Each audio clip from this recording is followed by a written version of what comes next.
As-Salamu Alaikum wa Rehmatullahi wa Barakatahu.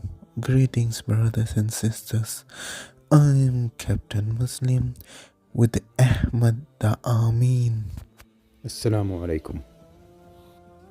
And welcome to our YouTube channel. And we hope you all are in good health. So without wasting any time, let's start the video. Today I'm going to talk to you about one of the most well-known people to have ever lived, and one of the most well-known stories ever told.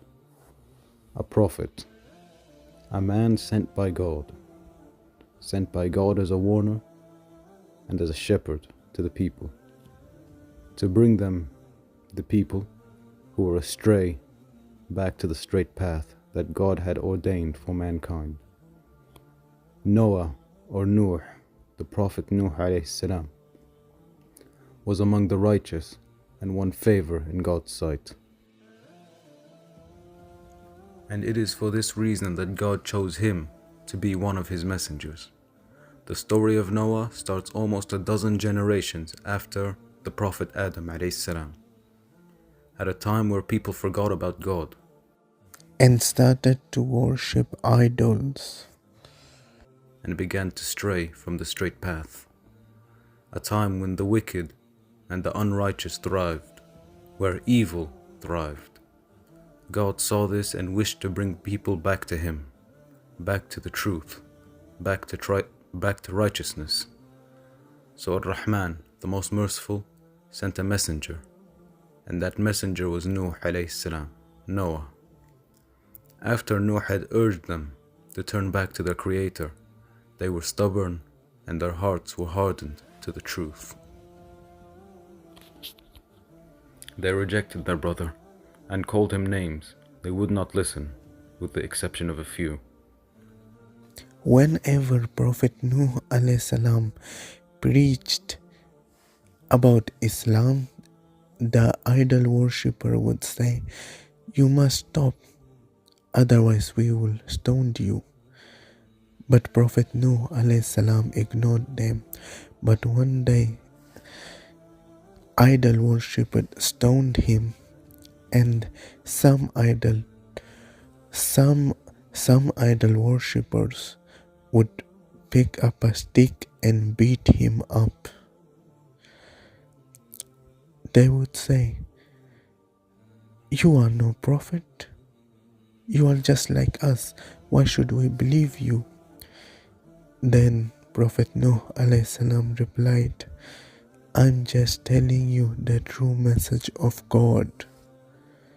One night, when Prophet Nuh Alye Salam was praying, God told Nuh to build the ark.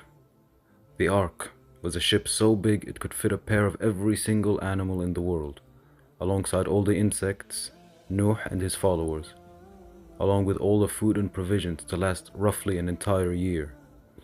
But God told Noah, or Nuh Alayhi Salam, not to give up on spreading the message despite handling the troubling task of building the ark.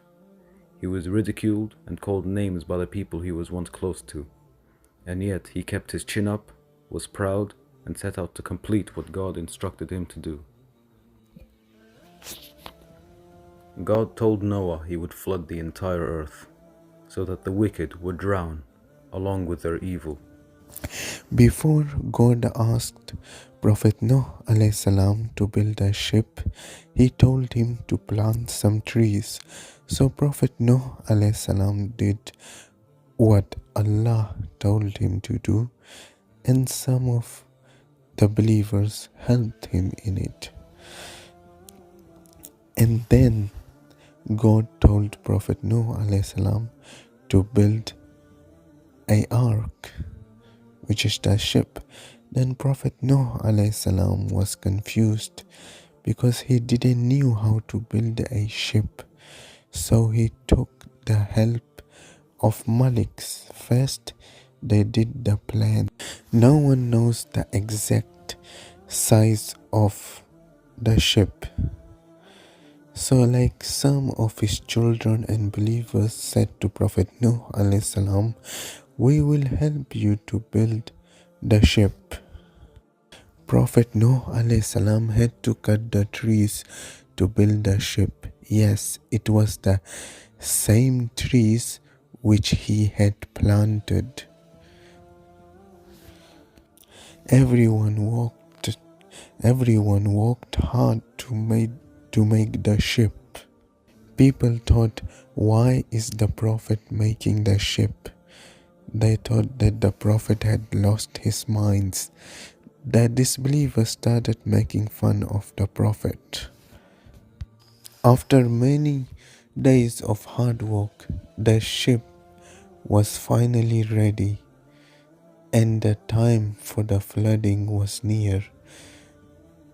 One night, Allah told the Prophet that I'm going to flood the earth soon.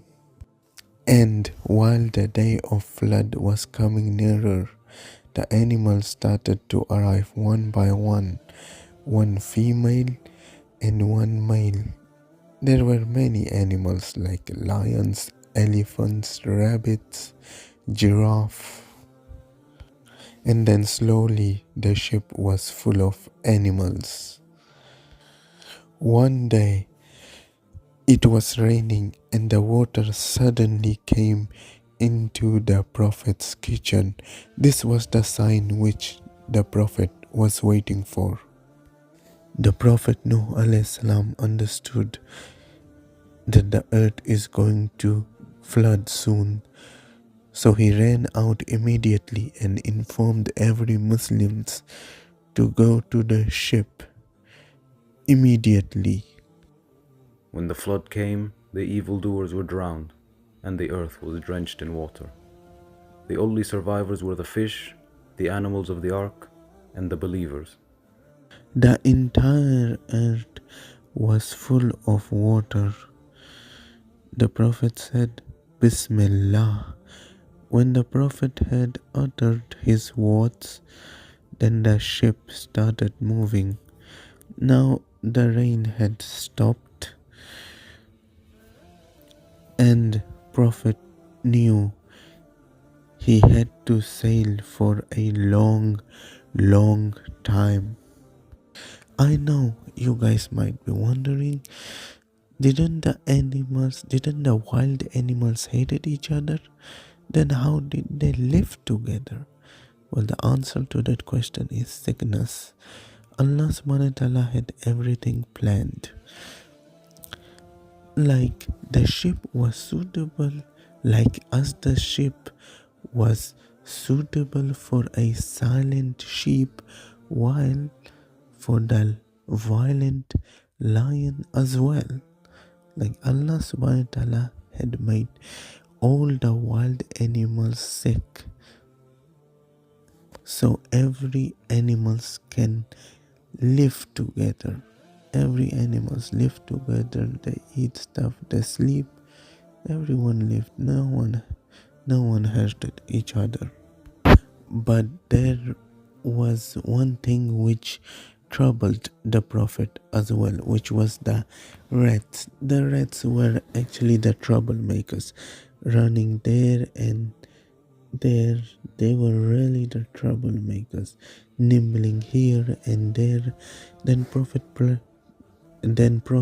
prayed to Allah subhanahu wa ta'ala. Then Allah created cats, and the cats hunted the rats, and then slowly the rats started behaving properly. They had sailed for 150 days from now, and they couldn't find land anywhere they can see. The Prophet and the men waited and waited if they can find any lands, but they couldn't. Then Prophet sent a crow so the crow can find out if there is a land, but the crow didn't return.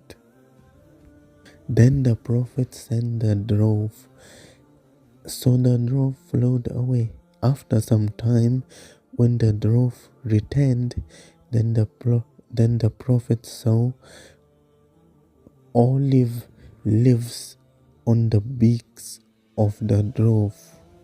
The Prophet and his family were very happy to know that they are very close to the land. The ship sailed further for some time and finally stopped at the top of Judy Mountain. Then the Prophet said, Bismillah, and the ship stopped moving. After the water was taken away, the animals were then set free and a new age of believers had come. When Prophet Nuh Alye Salam came out from the ship, the first thing he did is to put his forehead on the ground in prostration. And that is the story of the Prophet Nuh Alye Salam.